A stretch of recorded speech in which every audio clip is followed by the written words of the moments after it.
In a remote shed, the veteran Jerry and the scientist Tom were completely stumped. All of their equipment was useless against the mysterious spherical object. It was silent, cold, and offered no point of entry. But Shadow, his loyal canine companion, could sense something that man and machine could not. He suddenly became agitated, repeatedly nudging a single spot on the object's surface, a place that looked no different from the rest. Tom knelt, following the dog's lead, and held his breath. He had found it, a hidden seam so subtle it was nearly invisible. Open it. Little did they know, opening it would not only solve a mystery, but unleash a terrifying truth that could change the future of all humankind. What do you make of What this was thing, Tom? waiting for them inside, and why was the dog the only key? Please support us by subscribing to our channel. The crisp, clean air of a Montana autumn morning was Jerry Hayes's truest companion, save for the loyal four-legged Shadow that trotted faithfully by his side. Jerry was a man carved from the very landscape he inhabited, rugged, weathered, and possessing an unyielding stillness. His face, a roadmap of past hardships and quiet triumphs, bore the deep lines of 58 years, many of them spent under unforgiving suns in far-flung deserts, before he'd finally found solace here, tucked away from the clamor of a world he'd once defended. His hair, once a vibrant brown, was now a salt and pepper blend that matched the sparse stubble he allowed to grow on his chin. He moved with the measured, deliberate grace of someone acutely aware of their surroundings, a habit honed by years in the military. Though retired from service since 2010, the discipline and vigilance remained etched into his very being. His attire was always practical: sturdy denim jeans, a worn flannel shirt, and a thick canvas hunting jacket that had seen more seasons than most city folks had seen sunrises. Beside him, an extension of his own quiet strength, was Shadow, a magnificent German shepherd. Shadow was 6 years old, with a striking coat of silver gray streaked with white, giving him an almost ethereal appearance against the earthy tones of the forest. His eyes, intelligent and watchful, mirrored Jerry's own intensity, and his demeanor was a perfect blend of loyal obedience and independent spirit. Shadow wasn't just a pet. He was a partner, a confidant, a living testament to the bond that can exist between man and beast. He walked with a fluid, powerful gait, his nose constantly working, sampling the myriad scents that painted the morning air. Their mornings often began like this: a ritualistic walk along the winding, often solitary shores of Echo Lake, a sapphire gem cradled amidst the dense pines and craggy peaks of Montana. It was a place where the modern world seemed to recede, leaving only the timeless rhythm of nature. Jerry found peace in these quiet moments, a stark contrast to the cacophony of his past. He wasn't a man who sought company, preferring the honest silence of the wilderness to the superficial chatter of towns. His home, a sturdy log cabin, stood testament to his self-sufficiency, nestled deep within a clearing miles from the nearest paved road. Inside that cabin, in a specially constructed and secured cabinet, rested Jerry's most trusted tool for self-reliance and defense: a meticulously maintained bolt-action hunting rifle. It was a classic Remington Model 700, chambered in .30-06 Springfield, a versatile and powerful caliber. The rifle, with its dark walnut stock and blued steel barrel, was more than just a firearm. It was an extension of his responsibility, a symbol of his readiness to protect himself, his home, and above all, Shadow. He cleaned it weekly, almost religiously, ensuring it was always prepared, always reliable, a silent promise of capability. This particular morning, the sun was just beginning to paint the eastern sky with strokes of rose and gold, casting long, dancing shadows across the still surface of Echo Lake. The air was crisp, carrying the scent of pine needles and damp earth. Jerry watched a lone hawk circle high above, its keen eyes scanning the landscape, much like his own. Shadow, usually content to follow Jerry's lead, suddenly stopped. His ears pricked, his tail, which usually swished with a gentle rhythm, became rigid. A low, guttural growl rumbled in his chest, a sound Jerry rarely heard and always heeded. "What is it, boy?" Jerry murmured, his hand instinctively going to Shadow's scruff, steadying him. Shadow ignored the touch, his powerful body tensing. He wasn't looking at the hawk, nor at any deer or rabbit. His gaze was fixed, unblinking, on a spot just ahead, near the water's edge, where a small, rocky inlet formed a shallow cove. His growl intensified, becoming a series of short, sharp barks directed at something half-submerged in the water. He began to pace, agitated, his front paws restlessly scratching at the damp earth, a clear signal of his distress. Jerry, instantly alert, followed Shadow's unwavering stare. At first, he saw nothing but the usual assortment of fallen branches and algae-covered stones. But as the morning light strengthened, piercing through the slight mist rising from the lake, a distinct shape began to resolve itself. It was spherical, almost perfectly so, but its surface was rough, mottled with dark, dull patches and glints of something metallic and alien. It was about the size of a large beach ball, perhaps a little larger, and seemed to be half submerged, gently bobbing in the shallow water. It looked profoundly out of place, a stark anomaly against the natural, untouched beauty of the lake. It wasn't a rock. The texture was wrong. It wasn't a piece of human debris. The form was too intentional, too strange. Shadow's agitation was palpable now, his barks urgent, demanding Jerry's attention. Jerry felt a prickle of unease, a sensation he hadn't experienced in years. Whatever this object was, it was far from ordinary. Jerry's training kicked in, overriding the initial wave of bewilderment. He quieted Shadow with a firm but gentle hand on his back. "Easy, boy. Let's see what has you so worked up." The veteran's eyes scanned the immediate area, a methodical sweep for any sign of threat or explanation. There were no fresh tracks other than his and Shadow's, no discarded equipment, nothing to suggest human activity. The object simply was. Its presence was a silent declaration, a stark and unsettling punctuation mark on an otherwise perfect morning.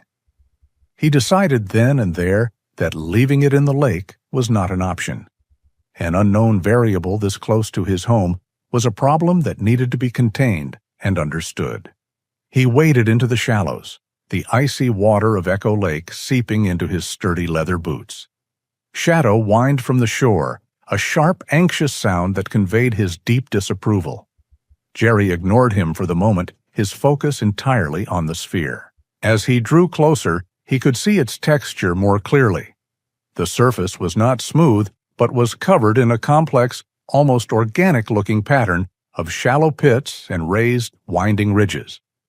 It absorbed the morning light rather than reflecting it, possessing a dull, matte finish like volcanic rock, yet the faint glints of embedded metal told a different story. He reached out a hand, hesitating for a fraction of a second, before placing his palm against its surface. The cold was immediate and profound, far colder than the lake water itself. It was a deep, penetrating cold, as if the object held the chill of a place untouched by sunlight. It was inert, offering no vibration, no hum, no sign of life or power. He tried to shift it, grunting with the effort. It was incredibly dense, far heavier than its size suggested. It took all his strength just to rock it slightly in the muddy lake bed. Retrieving this would not be a simple task. Jerry returned to the shore, his mind already formulating a plan. "Stay here and watch," he commanded Shadow, who sat obediently, though his entire body was coiled with tension. Jerry strode back to his cabin, his wet boots squelching with every step. He returned a few minutes later with a length of thick rope and a heavy-duty canvas tarp. He waded back out to the object and painstakingly worked the rope around its circumference, finding purchase in the intricate ridges on its surface. He tied a secure knot, then braced himself on the shore, his boots digging into the soft earth. He pulled, his muscles straining against the immense weight. The object resisted, then, with a great sucking sound, it broke free from the mud and began to slide slowly through the water toward the shore. It took nearly half an hour of grueling effort to beach the thing. It rested on the damp gravel of the shoreline, an improbable and imposing sight. Shadow approached it cautiously, his nose twitching, but he would not get within 5 feet of it, circling it at a safe distance as if it were a sleeping predator. Getting it to the shed was the next challenge. Jerry wrapped the sphere in the heavy tarp, not only to protect it, but also to make it easier to drag.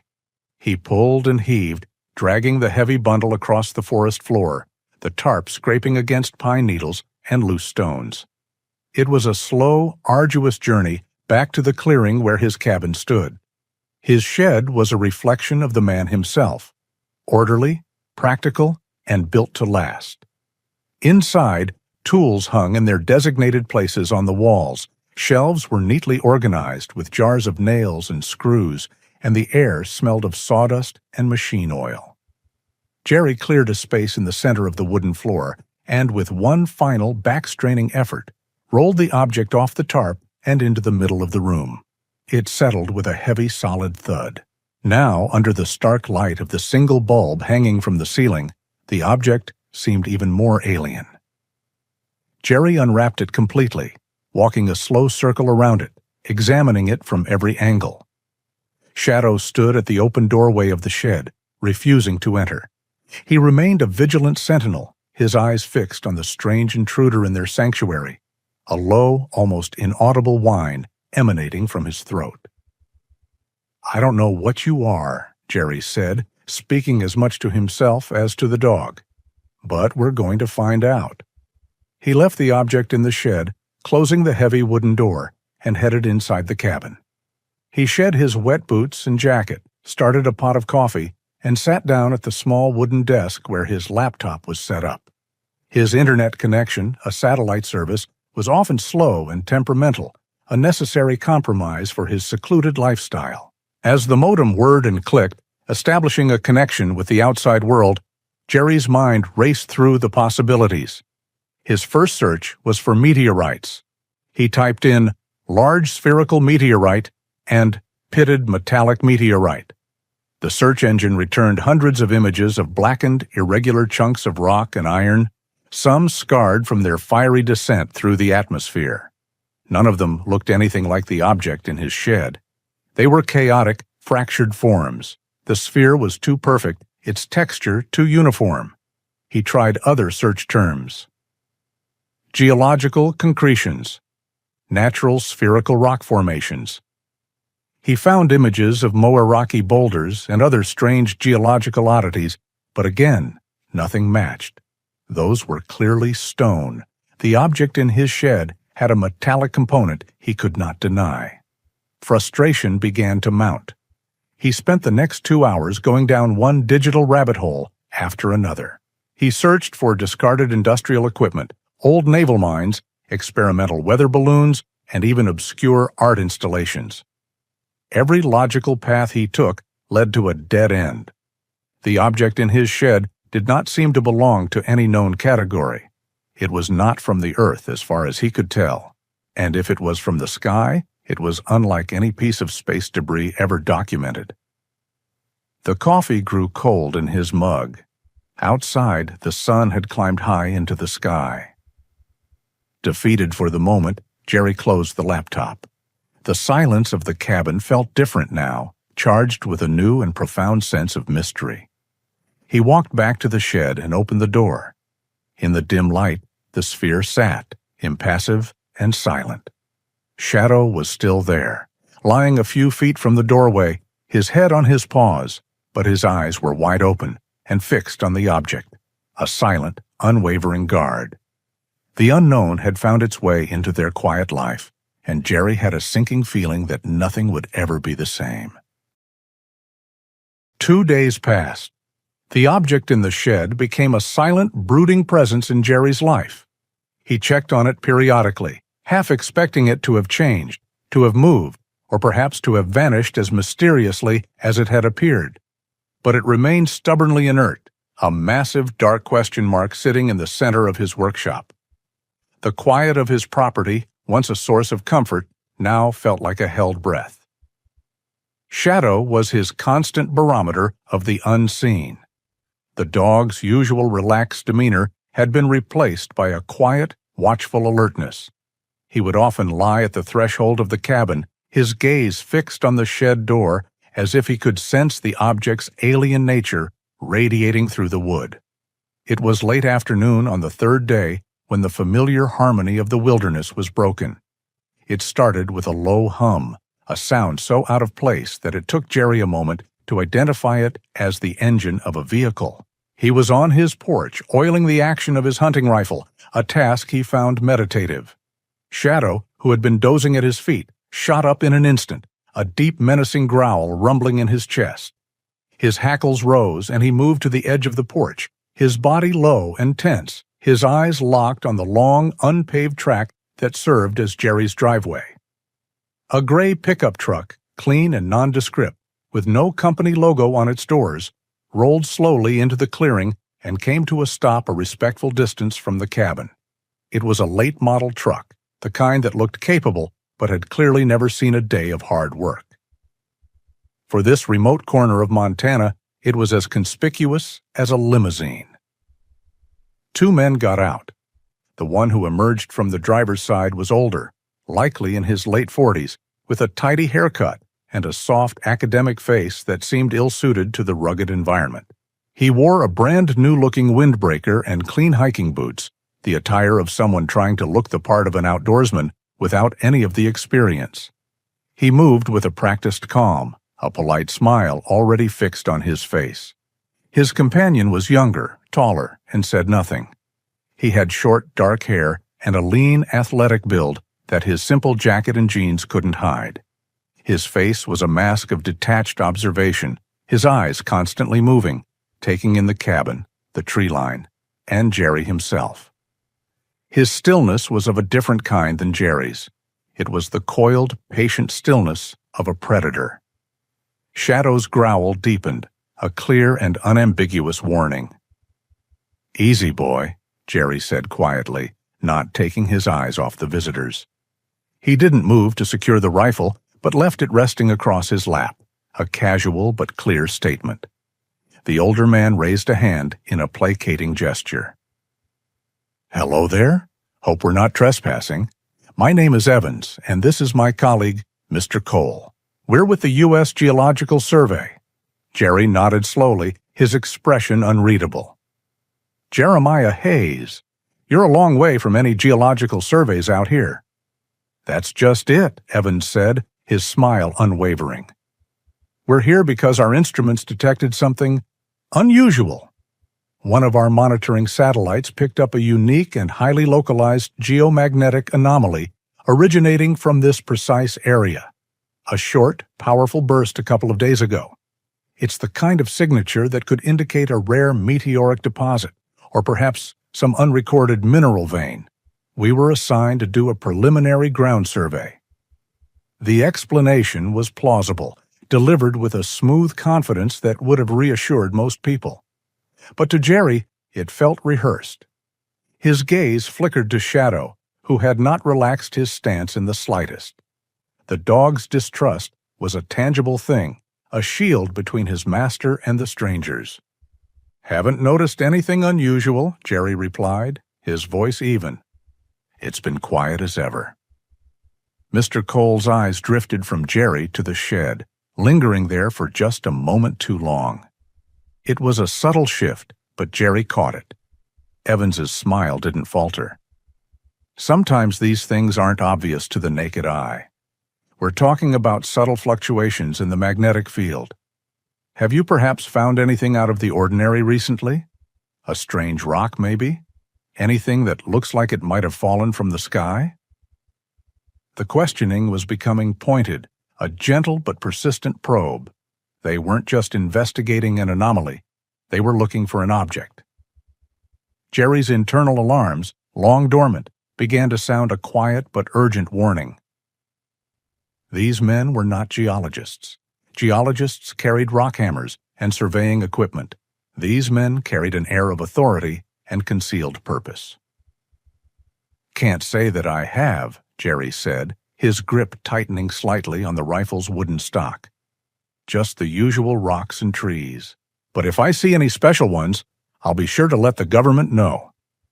Shadow took a single, deliberate step forward, a low snarl escaping his lips. Mr. Cole, the silent observer, shifted his weight almost imperceptibly, his hand moving slightly closer to the opening of his jacket. He was watching the dog with an unnerving focus, assessing him not as a pet, but as a threat. Evans gave a small, nervous laugh. "He's quite the guard dog." "He's a good judge of character," Jerry said, his tone flat. The subtext was clear. A moment of tense silence hung in the air, broken only by the whisper of the wind in the pines. Evans's professional smile finally began to fray at the edges.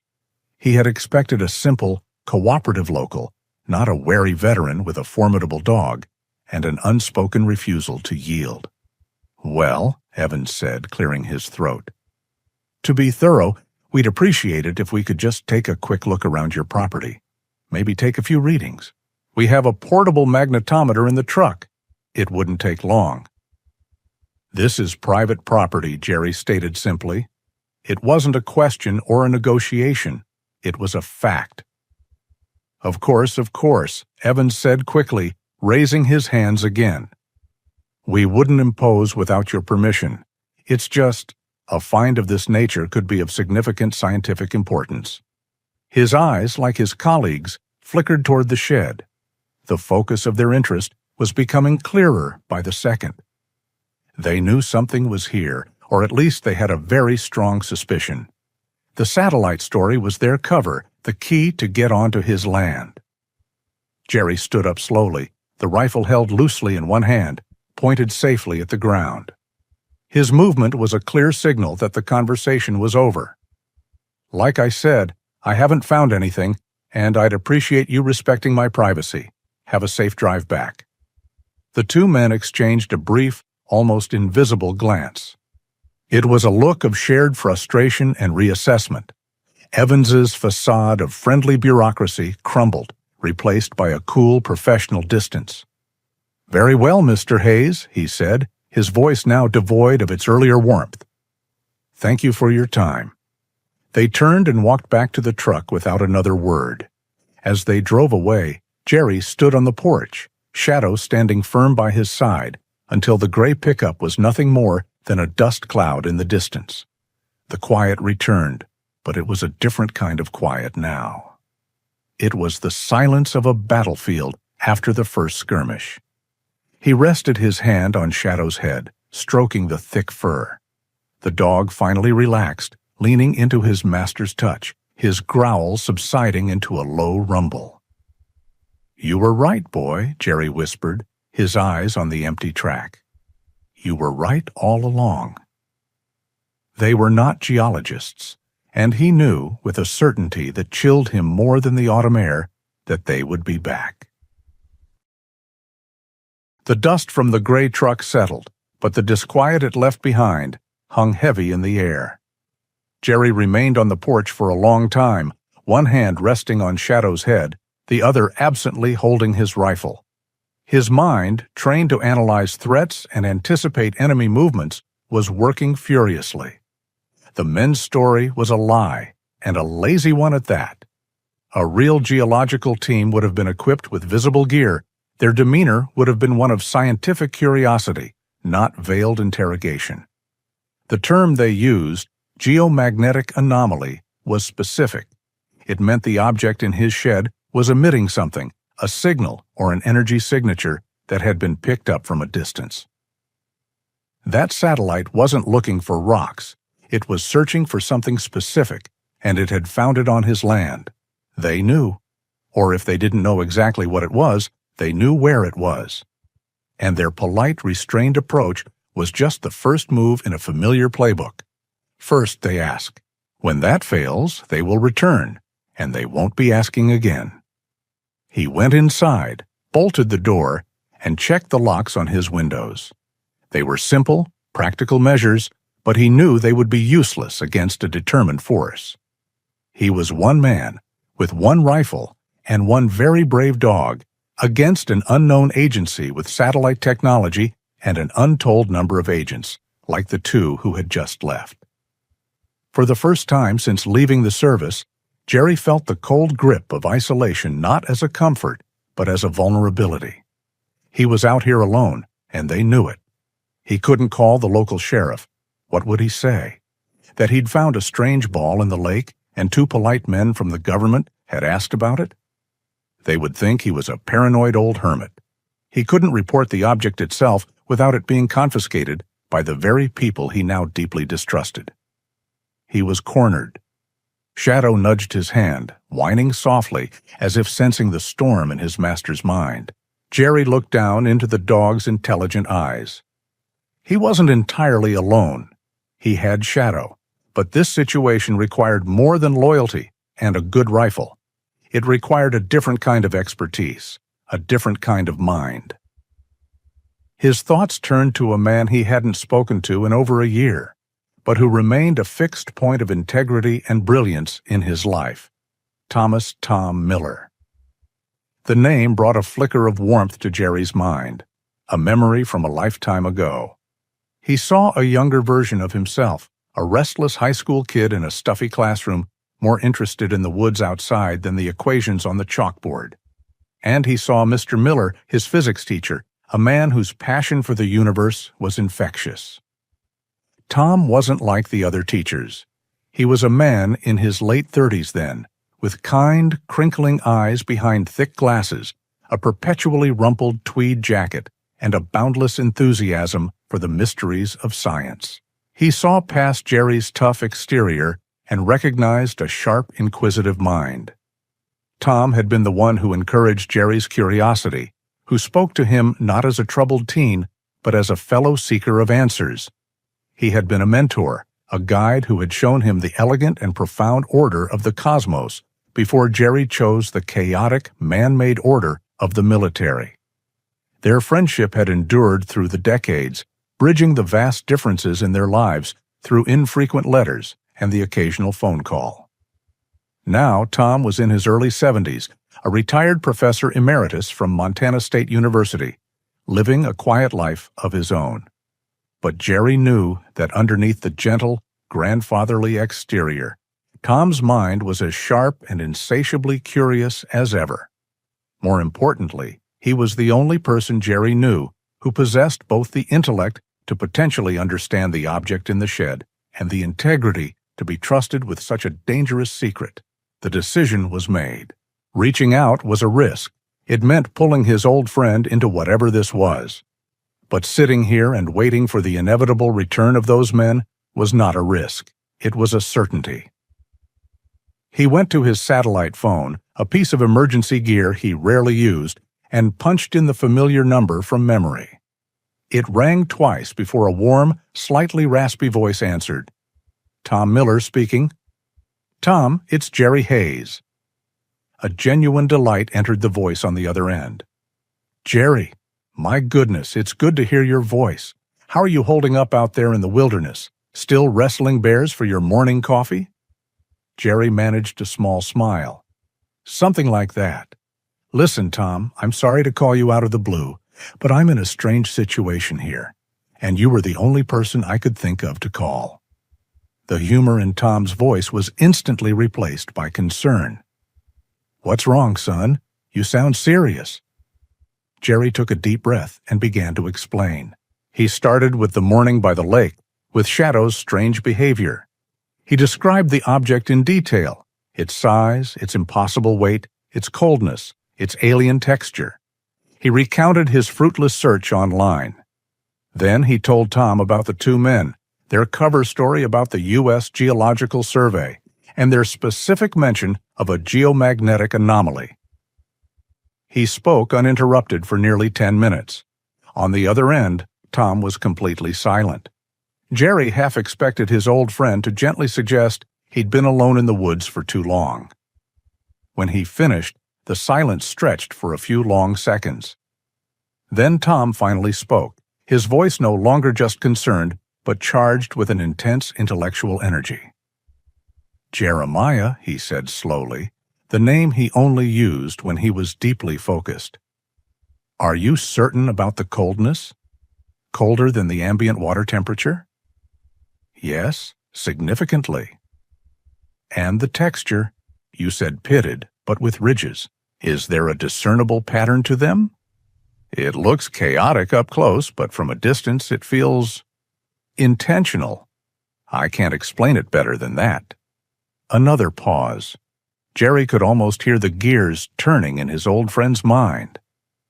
A localized geomagnetic anomaly, Tom murmured to himself.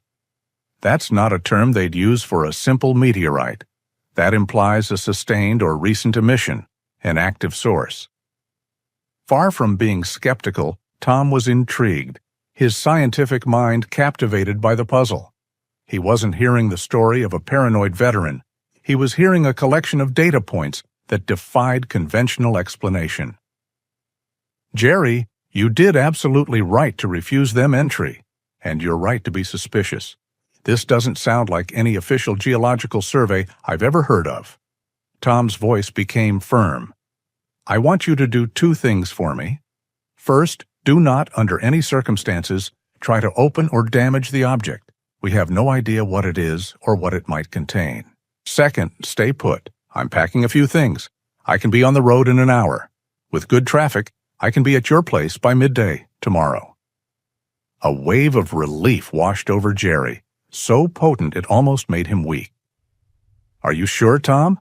I might be dragging you into something dangerous. My boy, Tom said, and there was a spark of his old, adventurous teaching self in his voice. I've spent the last 10 years of my retirement reading about the universe. The chance to actually see a piece of it that doesn't fit our models? That's not danger, Jerry. That's an invitation. I wouldn't miss it for the world. The long wait was a trial of patience. Jerry spent the morning pacing, cleaning his rifle a second time, and watching the empty road. Shadow mirrored his master's restlessness, a silent gray phantom moving from the window to the door. When the sound of an engine finally broke the silence around noon, it was a profound relief. An old mud-splattered Subaru Outback, overflowing with books and boxes in the back, rattled into the clearing. The driver's door opened, and Thomas Tom Miller emerged, looking exactly as Jerry had pictured him. At 72, Tom was a man animated by a restless, youthful energy that defied his age. His white hair was a chaotic halo around a kind, weathered face, and his bright, inquisitive eyes, magnified by a pair of wire-rimmed spectacles, seemed to take in everything at once. He wore a worn tweed jacket over a simple denim shirt, his practical boots suggesting he was still a man who preferred fieldwork to a lecture hall. He spotted Jerry on the porch, and his face broke into a wide, genuine grin. Jeremiah, you look as indestructible as ever. They met in a firm handshake that spoke of years of mutual respect. Tom's eyes immediately fell on Shadow, who stood beside Jerry, watchful but not aggressive. And this must be the famous Shadow, Tom said, his voice soft. He didn't try to pet the dog, but simply offered the back of his hand for inspection. A magnificent animal. I trust his judgment completely. Shadow sniffed the offered hand, seemed to approve, and took a half-step back, his duty as a guardian satisfied for the moment. He's the reason I called, Jerry said, his voice laced with gravity. Let me show you. Tom grabbed two heavy-looking duffel bags from his car, and Jerry led him to the shed. As Jerry swung open the heavy door, revealing the dark sphere resting in the center of the room, Tom stopped dead in the doorway. He let out a low whistle, a sound of pure, unadulterated awe. Good heavens, he breathed, his spectacles slipping down his nose. He pushed them back up, his eyes wide with the wonder of a child seeing the ocean for the first time. It's remarkable. He approached it slowly with the reverence of an archaeologist entering an untouched tomb. He didn't touch it at first, but circled it, his keen eyes absorbing every detail of its pitted, ridged surface. Shadow, as before, remained at the open door, a silent, furry observer. "Let's get some baseline readings," Tom said, his voice crackling with excitement. He unzipped one of his bags, revealing an assortment of scientific instruments. He pulled out a Geiger counter first, switching it on and sweeping it over the object. The device remained blessedly silent, emitting only the slow, occasional click of normal background radiation. "Well, at least it's not going to poison us," Tom noted, with a cheerful practicality. "That's a good start." Next came a handheld magnetometer. As he brought it near the sphere, the needle on the device's analog display shot to the maximum reading, straining against its pin. An audible buzz emanated from the machine. "Jerry, your visitors were not lying about the anomaly," Tom said, his eyes alight. "The magnetic field this thing is generating is incredibly powerful and stable. It's not like a natural lodestone. This is focused, engineered." He then pulled out a small thermal camera, which he connected to his phone. He pointed it at the sphere, and the screen displayed a deep, uniform purple. "Just as you said, it's radiating cold. Its surface temperature is several degrees below the ambient air in this shed. It's actively drawing heat from its surroundings. That shouldn't be possible without an internal power source and a refrigeration system." For the next hour, Tom worked, taking readings, making notes in a small, leather-bound journal, and murmuring scientific theories to himself. Jerry stood by, answering questions and watching his old friend work, feeling a small part of the weight on his shoulders begin to lift. But despite all of Tom's tests, they were no closer to understanding what the object was. It was a perfect, seamless sphere, offering no clue as to its origin or purpose. It was a lock with no visible keyhole.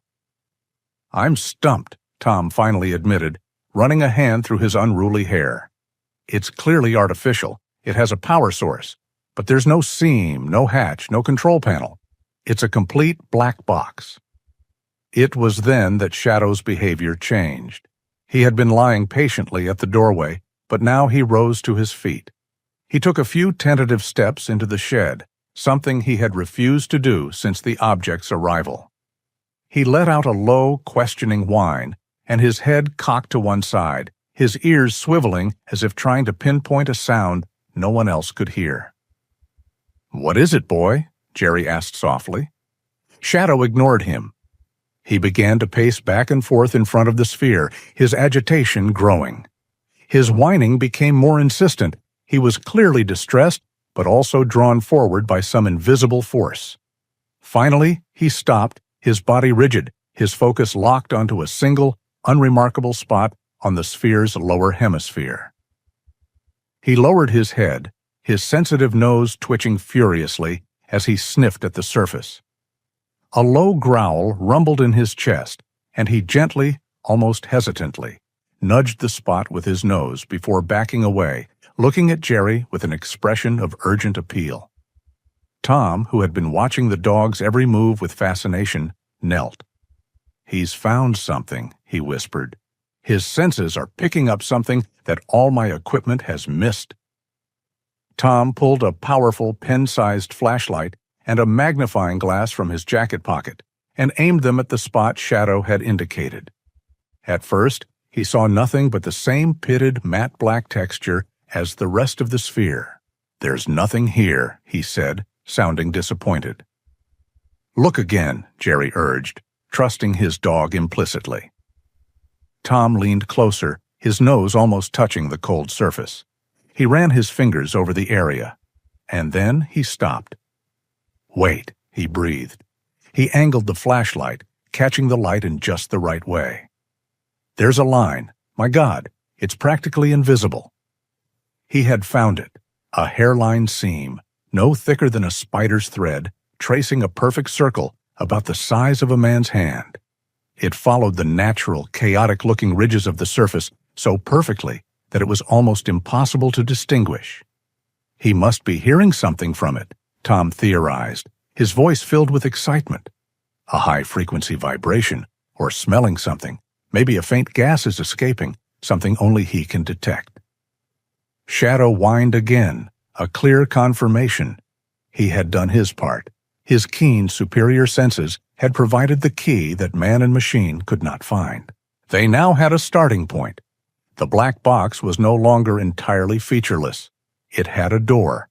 The only question that remained was how to open it. The discovery of the seam changed the atmosphere in the shed from one of passive mystery to one of active, palpable tension. The sphere was no longer just an object to be observed. It was a puzzle demanding to be solved. "There's no handle, no button," Tom mused, his face close to the near-invisible circle.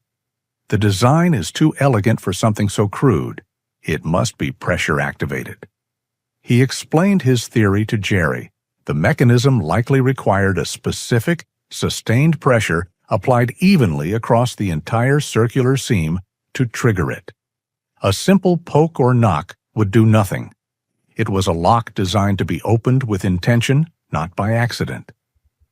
"Your hands are steadier than mine," Tom said, looking at Jerry. "Let me guide you." Jerry knelt, his posture one of absolute focus. Shadow, sensing the gravity of the moment, crept forward and lay down behind the two men, a silent, furry bastion of support.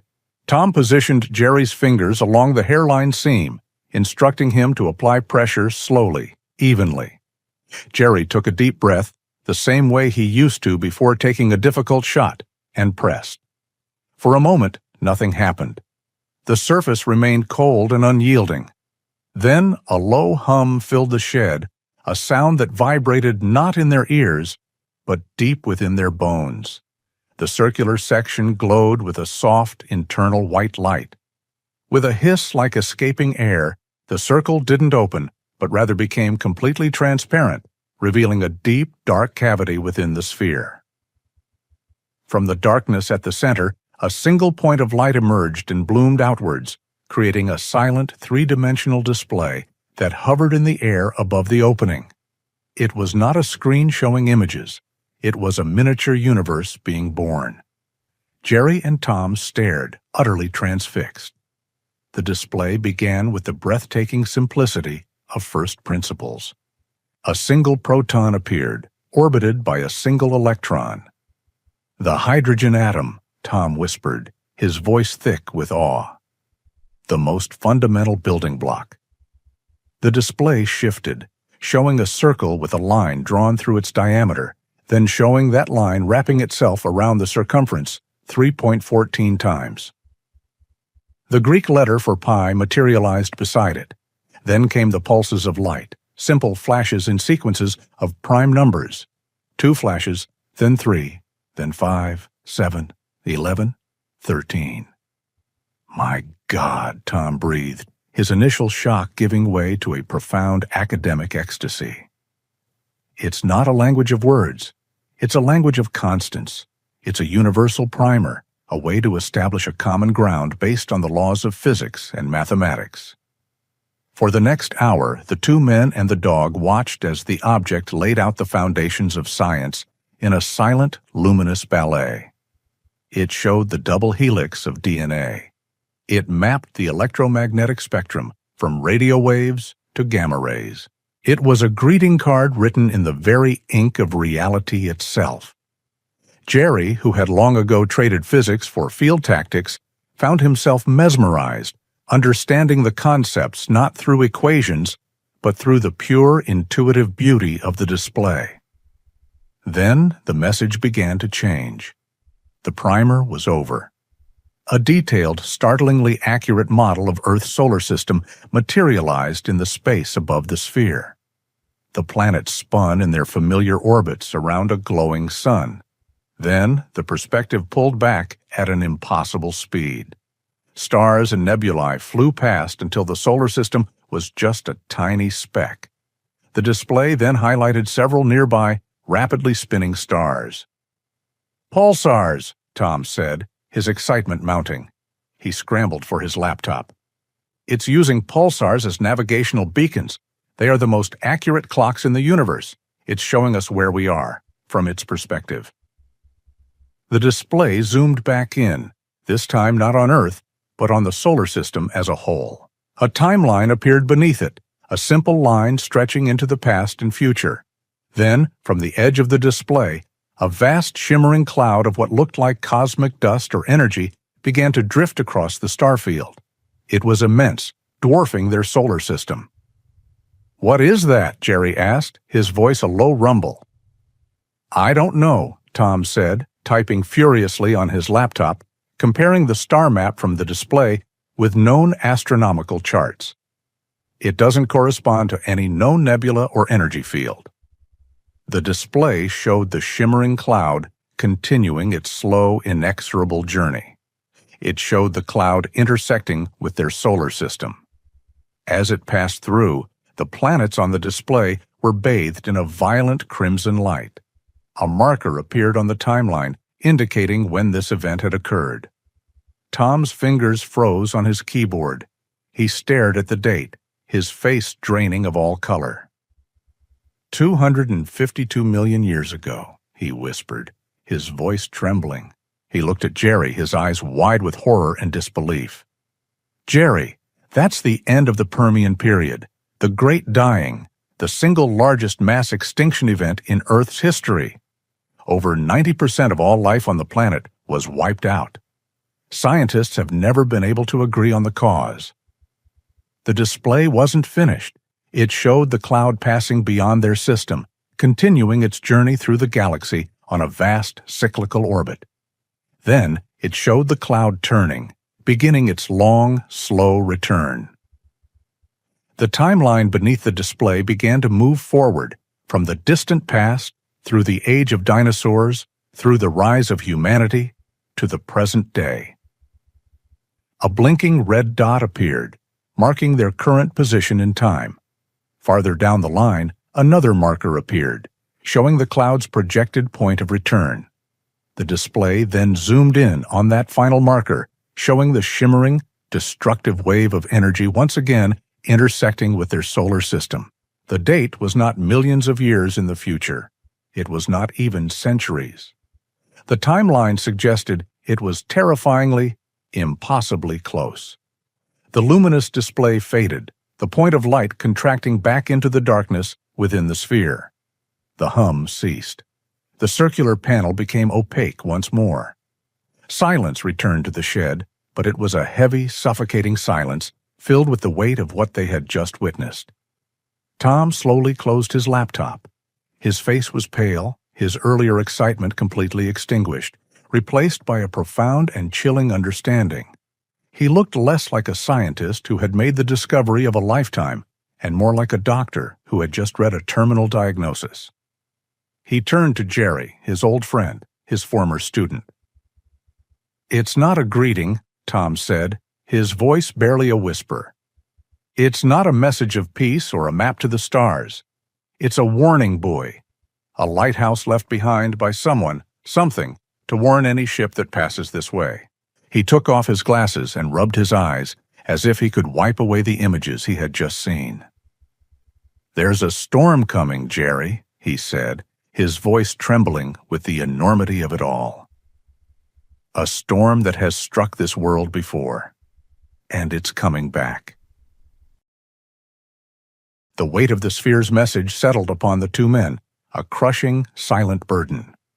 The vast cosmic threat was too large, too abstract to fully comprehend. But the immediate danger, the one personified by the two men in the gray truck, was something Jerry understood perfectly. His years of training had taught him to triage threats, and the clear and present danger was not in the stars, but right here on the ground. "They'll be back, Tom," Jerry said, his voice cutting through the heavy silence in the shed. His gaze was hard, his mind already shifting from the existential to the tactical. "They didn't get what they wanted. They'll be back tonight, and they'll be done asking politely." Tom, who was still staring at the blank, dark circle on the sphere where a universe of terror had just played out, looked up, his face pale and drawn. "What do we do? Call the authorities? The police?" "And tell them what?" Jerry countered, his tone grim. "That we have a doomsday machine in my shed and the government is trying to steal it? They'd lock us up in a padded room. No, we're on our own.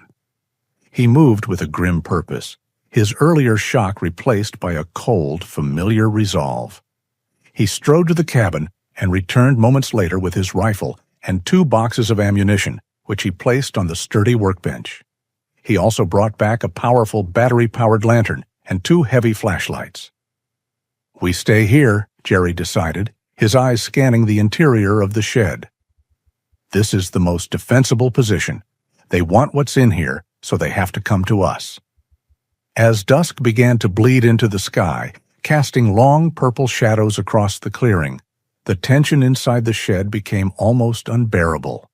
Every rustle of leaves, every snap of a twig in the cooling air sent a jolt of adrenaline through them.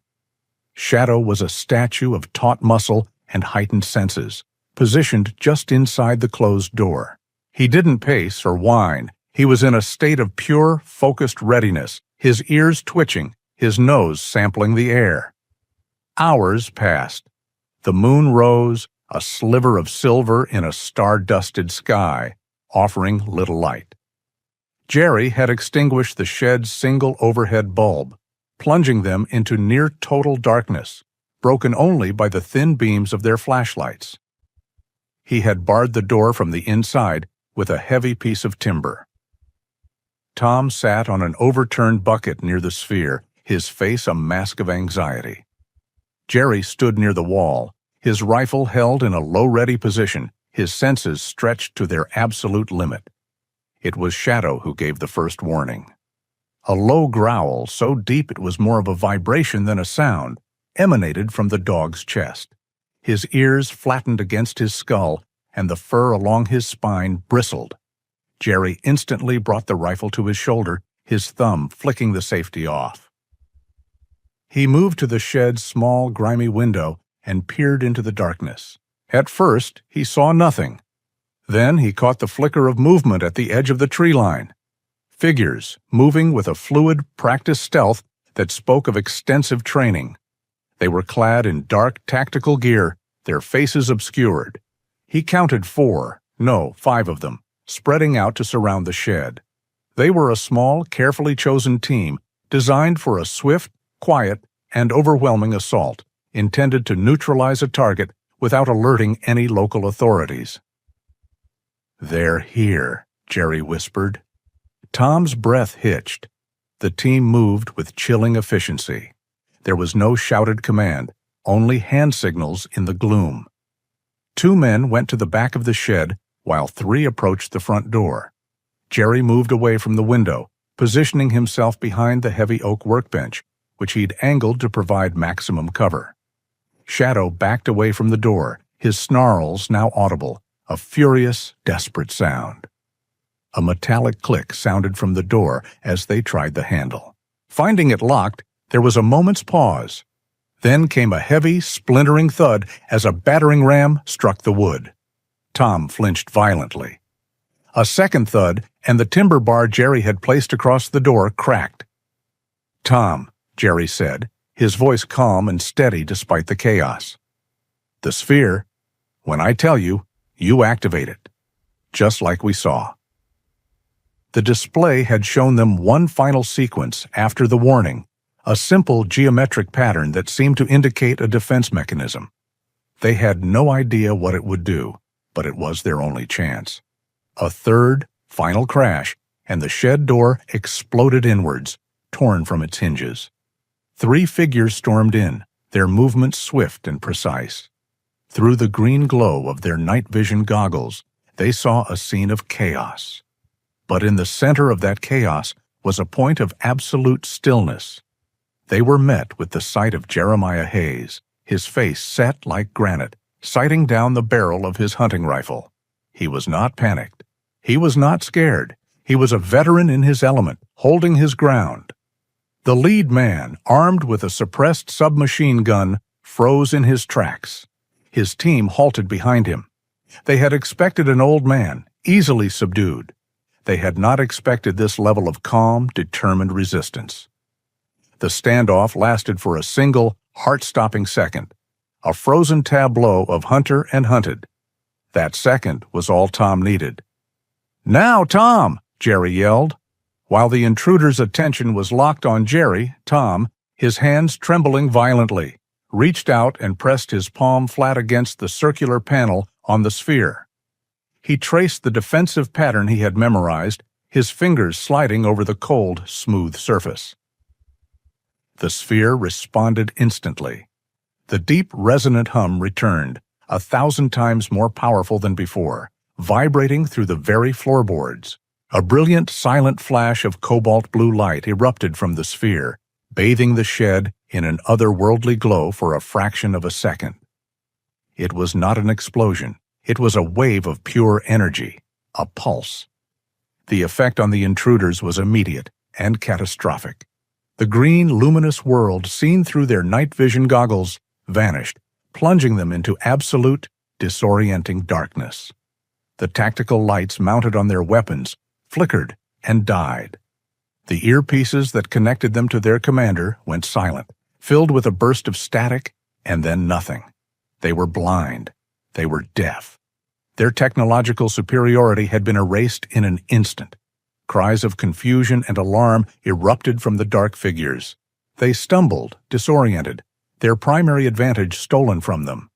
In the sudden, chaotic blackness, Jerry saw his opportunity.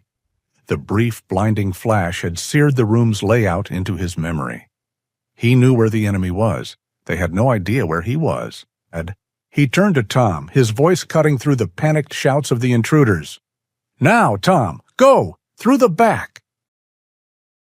Chaos was a weapon, and Jerry wielded it with practiced skill. While the intruders stumbled and shouted in the disorienting darkness of the shed, he shoved Tom and Shadow toward a small, reinforced door at the back that was hidden behind a stack of firewood. "This way! Don't stop for anything!" he commanded. They burst out into the cold night air, plunging deep into the dense, tangled undergrowth of the Lolo National Forest. The escape was a brutal test of endurance. For Tom, a man accustomed to libraries and laboratories, it was a waking nightmare. Shadow was a phantom at their side, moving with a silent, effortless grace. Jerry was in his element, leading them over rocky outcrops and eventually into a fast-flowing mountain stream to break their scent trail. They finally emerged miles from the cabin, shivering and exhausted. They took shelter in a shallow cave Jerry knew of, hidden behind a curtain of ancient cedars, to wait for the first light of dawn. As the sun began to rise, Jerry knew they needed a vehicle and supplies. He led them on another grueling trek to the homestead of Caleb, an old friend from his service days. Caleb, a rugged man of the mountains, saw the state of them and didn't ask for details. A shared past and an unspoken code of loyalty were all he needed. He gave them hot stew, dry clothes, and a small supply of food. He then led them to a dilapidated barn. Inside, under a dusty tarp, was a relic, a late 1980s Ford F-150, its blue paint faded and peeling, its body riddled with dents and rust. "She ain't pretty," Caleb said, "but she's got no papers the government knows about, and the engine runs true." He pressed a worn map into Jerry's hand. "Keep to the back roads. She'll get you where you need to go." Jerry nodded, his gratitude immense. He looked at the old truck, then turned to Tom, his expression grim. "This will get us where we need to go, but first, we have to go back." Tom's eyes widened. "Back? To the cabin? Jerry, they could be waiting for us?"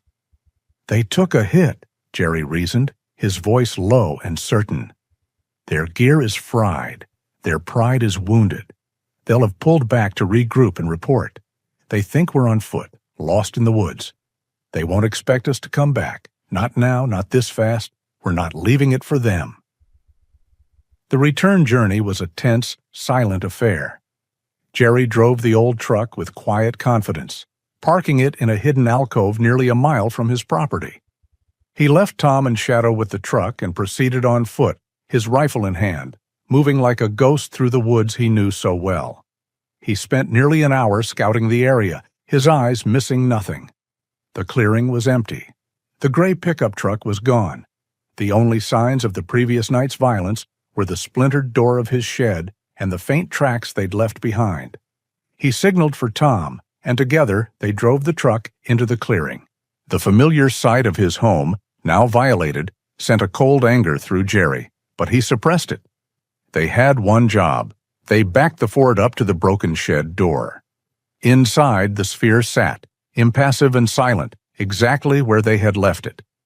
Shadow stood guard at the edge of the clearing, a low growl rumbling in his chest, his ears swiveling to catch the faintest sound.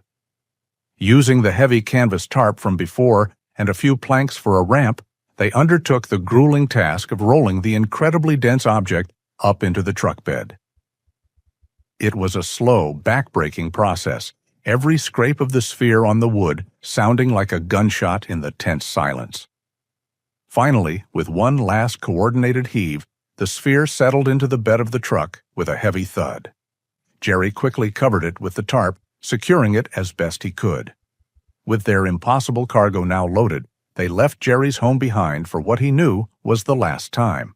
By late morning, they were on the move again, the old truck's engine rumbling through the vast, empty landscapes of western Montana. The illusion of safety was shattered on a winding, lonely road that cut through a high mountain pass. A black late-model SUV appeared in their rearview mirror, closing the distance with terrifying speed. "Tom, wake up," Jerry said, his voice calm but sharp. "We've got company." Tom's eyes shot open as he saw the pursuing vehicle. The old Ford's engine whined as Jerry pushed it to its limit, but it was no match for the modern SUV. "I need you to drive," Jerry said, his decision made. "Keep her as steady as you can." Before Tom could protest, Jerry was already climbing over him, his rifle in hand, and maneuvering his body out the open passenger side window. The wind roared past him as he braced himself against the doorframe. The SUV was almost on their bumper, trying to force them off the road. He raised the rifle to his shoulder, the world a blur of motion. He took a deep, steadying breath, his mind silencing the roar of the wind, the straining of the engine. He wasn't aiming for a person, he was aiming for the heart of the machine. He squeezed the trigger. The rifle's report was a deafening crack. For a moment, nothing happened. Then a plume of black smoke erupted from under the SUV's hood. The vehicle swerved violently, its engine seizing with a terrible, grinding shriek before skidding to a halt in a cloud of dust, defeated. Jerry scrambled back into the cab, his heart hammering against his ribs. Tom was gripping the steering wheel, his eyes wide with a mixture of terror and awe. They didn't look back. They drove on, the wounded black SUV shrinking in their rearview mirror until it was gone. They had won the battle, but they both knew the war was far from over. The incident with the SUV left them shaken but determined. The old Ford truck, despite its age, performed admirably, carrying them deeper into the rugged, untamed heart of western Montana. They avoided paved roads entirely, sticking to dusty logging trails and barely there fire breaks, navigating by an old paper map that Jerry had kept in his glove compartment. Caleb's provisions, simple but nourishing, sustained them. Shadow, ever vigilant, scanned the horizon from his perch between the two men, his ears constantly swiveling. The journey was long and arduous. Days blurred into a haze of driving, hiking, and sleeping in makeshift camps under the vast, indifferent sky. Tom, though physically strained, remained mentally sharp, his mind wrestling with the implications of the sphere's message. Jerry, meanwhile, relied on the raw, primal instincts honed by his military past, prioritizing concealment, resourcefulness, and unwavering forward momentum. The bond between the three of them, man, scholar, and dog, deepened into an unspoken pact of survival and shared purpose. Finally, on the morning of their fourth day on the run, Jerry navigated the Ford through a narrow, overgrown pass. The trees began to thin, giving way to a wide circular valley. Before them lay a vast ancient caldera, the remnants of a long-extinct volcano. Its inner slopes were covered in lush, untouched forest, but its floor was a stark, rocky expanse, devoid of significant vegetation, giving it an otherworldly appearance. A low hum, almost imperceptible to human ears, seemed to emanate from the very ground beneath them. "This is it," Jerry said, his voice quiet with awe. He brought the truck to a halt at the edge of the caldera floor. Tom, his eyes wide, pulled out his handheld magnetometer. The needle immediately swung wildly, pinning itself against the maximum reading. "Unbelievable," he breathed. "The geomagnetic field here is extraordinary. It's like standing on a giant magnet." Shadow, who had been restless for the last hour, whined softly. He jumped out of the truck as soon as Jerry opened the door and ran a few paces ahead, sniffing the ground excitedly, his tail wagging for the first time in days. He was no longer agitated by the sphere. Rather, he seemed to sense its purpose, its imminent completion. They carefully transferred the heavy sphere from the truck bed. Its surface was still cold, but the subtle hum they had heard in the shed seemed more pronounced here. They placed it in the center of the caldera floor, surrounded by the stark ancient rock. The air felt thick, almost electric. As they stepped back, the sphere began to react to its environment. The dull, matte black surface started to subtly shimmer, as if absorbing the very essence of the powerful magnetic field beneath it. A faint internal light, like a pulse, began to emanate from within, growing steadily stronger. "It's charging," Tom whispered, his scientific excitement returning, momentarily overriding his fear. "It's drawing energy from the Earth itself, amplifying its capabilities." The sphere's familiar hum returned, deepening into a resonant thrum that vibrated through the ground and up their legs. The circular panel that had shown them the terrifying warning now opened once more, not to display information, but to reveal a core of pure, incandescent light, throbbing with immense power. The light didn't blind them. Instead, it focused, coalescing into a single, magnificent beam that shot straight up into the clear Montana sky. It was a pillar of pure energy, piercing the heavens, a beacon reaching beyond their world. It carried no sound, no discernible vibration, yet both Jerry and Tom felt an intense pressure, a sense of something monumental being released. Shadow sat beside Jerry, his eyes wide, watching the column of light with a curious, almost reverent gaze.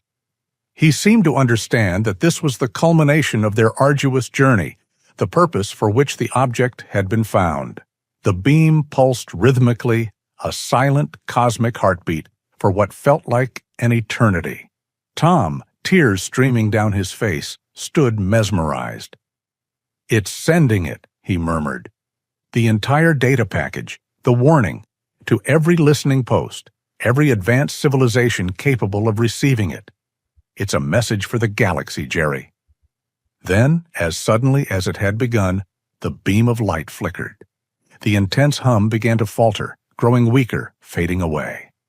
The incandescent core within the sphere began to dim, contracting. The powerful magnetic pull in the air seemed to lessen. The sphere had given everything it had. With a final, almost imperceptible sigh, the light winked out entirely. The circular panel closed, but this time it did not revert to its matte black impenetrable surface. Instead, the entire sphere began to glow, softly at first, then brighter and brighter, until it was a luminous orb of pure white light. It shimmered, vibrated, and then, in a blink, it dissolved into a cloud of iridescent dust, scattering on the gentle breeze, gone as if it had never been. Only the lingering scent of ozone remained, a ghostly memory of its presence. The silence that followed was absolute, profound. The ancient caldera, which had for a time become a cosmic stage, now returned to its timeless geological slumber. Jerry and Tom stood in its center, staring at the empty space where the object had been. The vastness of the sky above them felt even more immense, now that they knew what lay beyond its depths and what was returning. The physical object was gone. But its message, its warning, remained etched in their minds. It was a burden, a responsibility, and their only weapon. Jerry finally turned to Tom, his gaze meeting the professor's. The journey had stripped away the superficial, leaving only the raw core of their purpose. "It's done," Jerry said, his voice hoarse. "It sent the message." Tom nodded slowly, wiping his eyes with the back of his hand. "Yes, but now we have to decide what to do with it. We have the information, Jerry. The warning. The world needs to know." The sun climbed higher, casting long shadows across the caldera. The immense silent warning had been broadcast, but the true challenge was yet to come, convincing a skeptical world to listen, to believe, and to act. The silence in the caldera was a canvas upon which the future of the world would be painted. The sphere was gone, its mission complete, but its knowledge now resided in the minds of two men and the instincts of a dog. They were no longer just fugitives. They were heralds of a coming storm. "We can't just walk into a news station," Tom said, his voice raw with exhaustion as they drove away from the caldera in Caleb's old truck.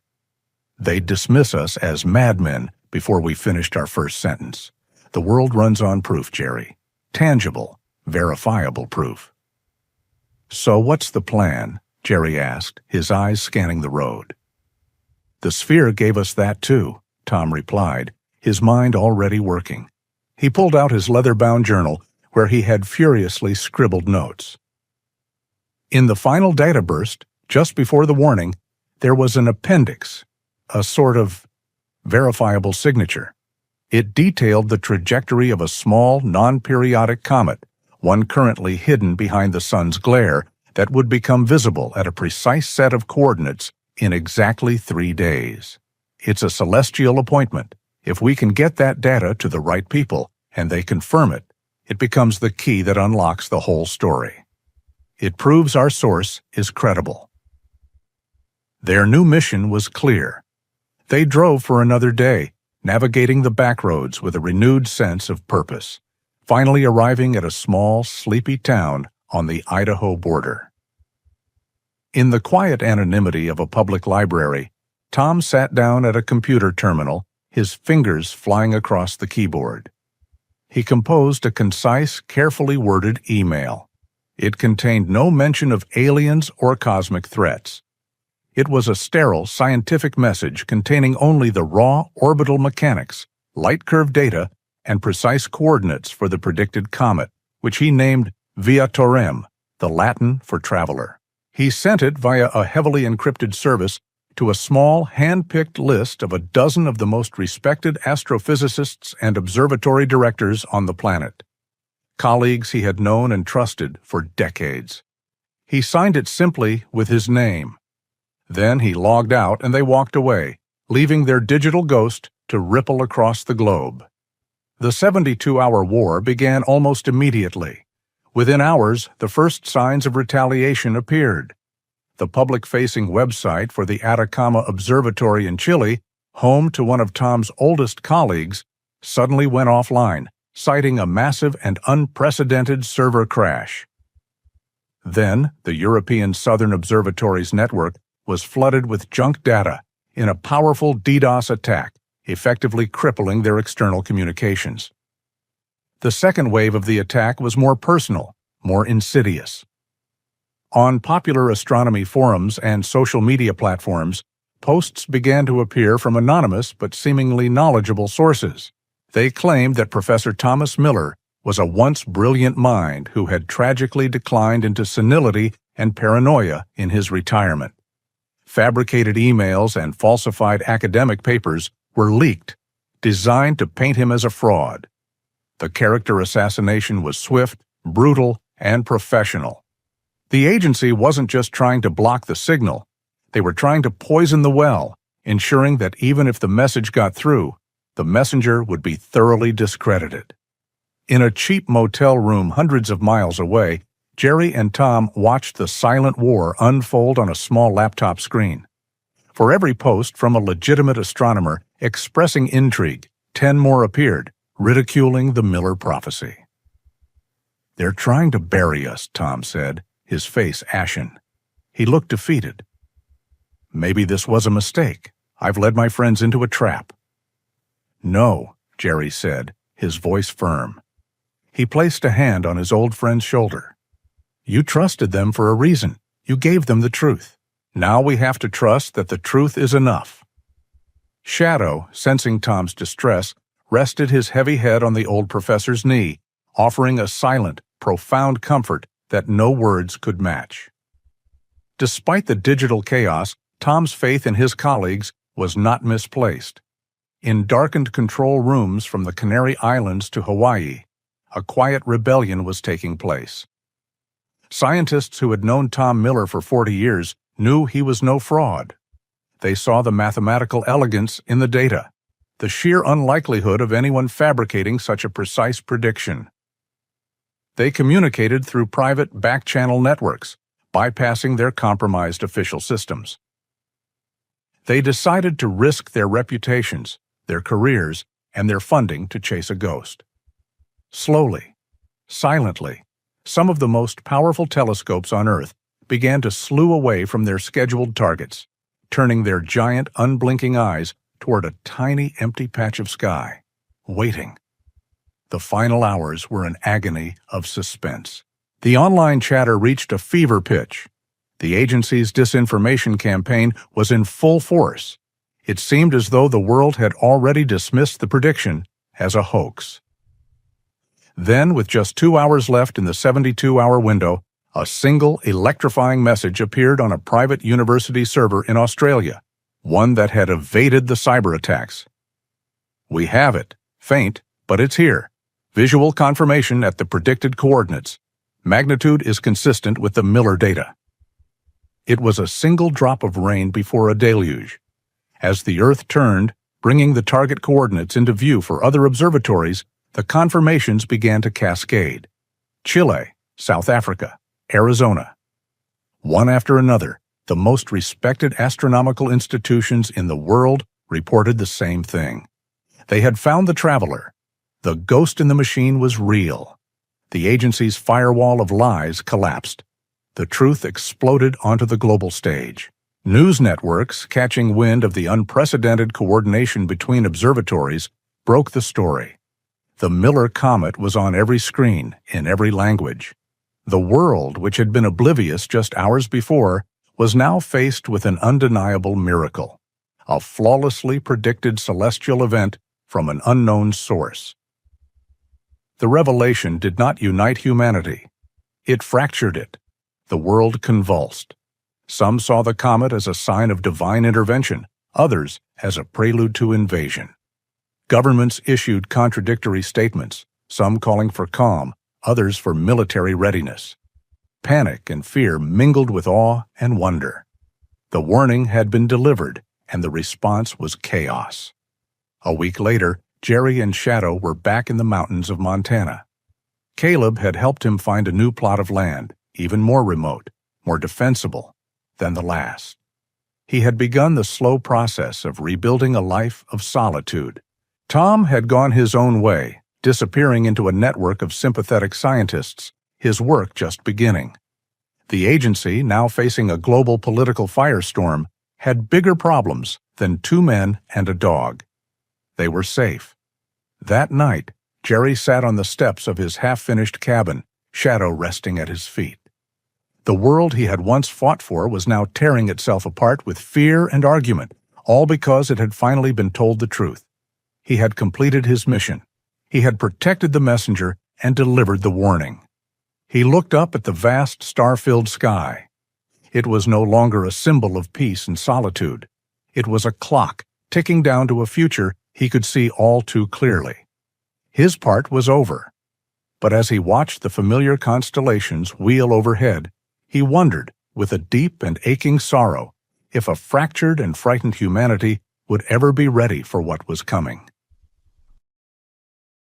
Sometimes the greatest warnings don't come from the sky, but from the quiet, unwavering loyalty of a friend who stands by us in the darkness.